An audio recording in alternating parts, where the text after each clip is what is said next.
దేవునికి స్తోత్రం కలుగునుగాక.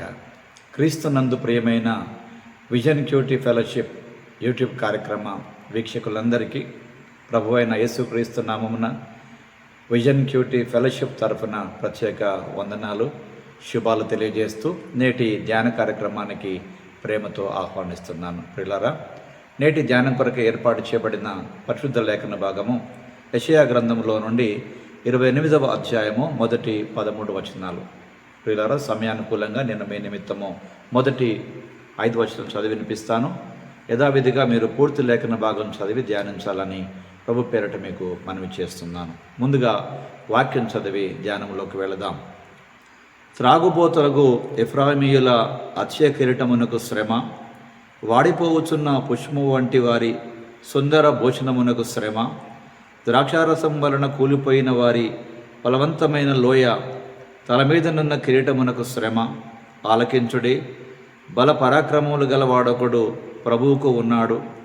ప్రచండమైన వడగండ్లను, ప్రచండమైన జలముల ప్రవాహమును, ప్రచండమైన వరదయో కొట్టివేయున్నట్లు ఆయన తన బలము చేత పడద్రోయువాడు. త్రాగుబోతులకు ఎఫ్రామీయుల అక్షయ కిరీటము కాళ్ళతో త్రొక్కబడును. బలవంతమైన లోయ తల మీద నున్న వాడిపోవు పుష్పము వంటి దాని సుందర భూషణము. వసంతకాలము రాకమునుపు పండిన మొదటి అంజూర పండు వలె అగును. దాని కనుగొనువాడు దాన్ని చూడగానే అది వాని చేతిలో పడిన వెంటనే అది మృంగివేయబడును. ఆ దినమున సైన్యములకు అధిపత్యకు యెహోవా శేషించిన తన ప్రజలకు తానే భూషణ కిరీటముగా ఉండును, సౌందర్యము గల మకుటముగా ఉండును. చదవబడిన లేఖన భాగమును దేవుడు నేటి మన ధ్యాన సమయం కొరకు దీవించి ఆస్వాదించునుగాక. ప్రియులారా, నేటి ధ్యాన భాగం పూర్తిగా చదివిన తర్వాత దీని కొరకు ఏర్పాటు చేసినటువంటి ప్రధాన అంశము మత్తులో ఉన్న ఇస్రాయేలు, డ్రంక్ ఇజ్రాయేల్ అనేటువంటి అంశమును ఆధారం చేసుకొని నేటి పాఠ్యభాగ సారాంశాన్ని జాగ్రత్తగా మనం గమనించినట్లయితే, అష్షూరు ముప్పును ఎదుర్కొన్నప్పుడు కూడా సమరయ ఐశ్వర్య మద్యముతో విచ్చలవిడిగా ప్రవర్తించింది. దేవుడు అష్షూరు ద్వారా వారికి తీర్పు తీరుస్తాడు. అయితే పశ్చాత్తాపడినటువంటి శేష జనానికి దేవుడు మహిమ కిరీటమై వారికి ధైర్యాన్ని మరియు న్యాయస్ఫూర్తిని అనుగ్రహిస్తాడు. యూదా కూడా ఏమీ మెరుగ్గా లేదు. వారి అవినీతి పరులైనటువంటి నాయకులు దేవుని వాక్యాన్ని నిర్లక్ష్యము చేసి ప్రజలను సరిగ్గా నడిపించడంలో విఫలమయ్యారు. చివరికి దేవుని వాక్యం వారి నుండి తీసివేయబడి దాని స్థానములో విదేశీ పాలకుల విదేశీ భాష ఉంచబడుతుంది అనేది నేటి పాఠ్యభాగ సారాంశం. ప్రియులారా, ఇందులో ప్రధానంగా దేవుడెవరో మనం వాక్యపు వెలుగులో గమనించినట్లయితే, తీర్పు మధ్యలో కూడా దేవుడు తన ప్రజలలో ఒక శేష జనాన్ని విడిచిపెట్టి మహిమ కిరీటమయ్యాడు.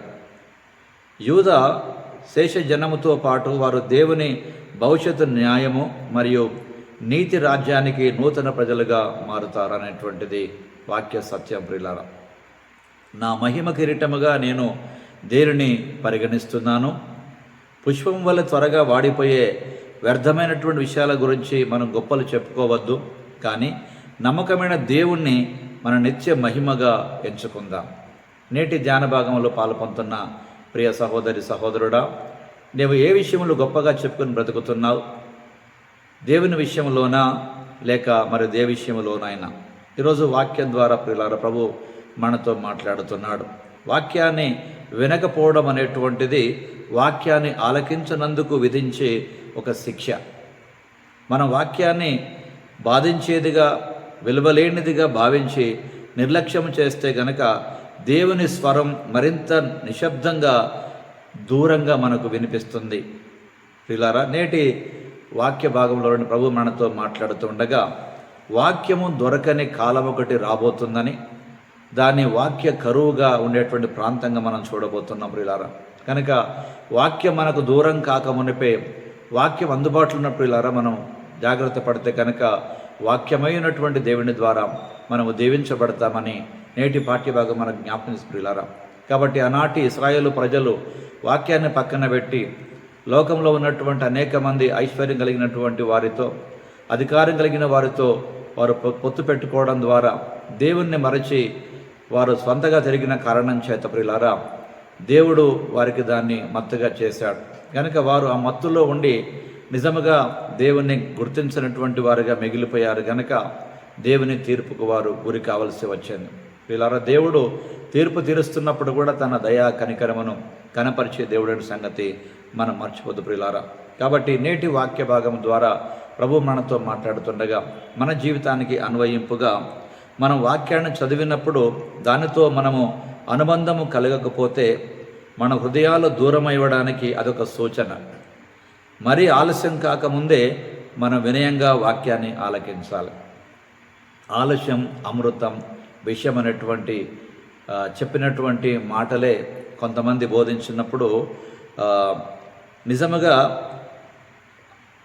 కొన్ని సందర్భాలలో ప్రియులారా వాక్యాన్ని నిర్లక్ష్యము చేస్తే కూడా, అంటే నిదానమే ప్రధానమైనటువంటి మాట కూడా మనకు జ్ఞాపకం చేయబడుతుంది. అంటే ఎక్కడ నిదానంగా ఉండాలో, ఎక్కడ త్వరగా మనము స్పందించాలో ప్రియులారా వాక్య వెలుగులో మనం గమనించాలి. అంతే తప్ప మన సొంత అలవాట్లతో ముందు కొనసాగడం అది మనకంత మంచిది కాదు ప్రియులారా.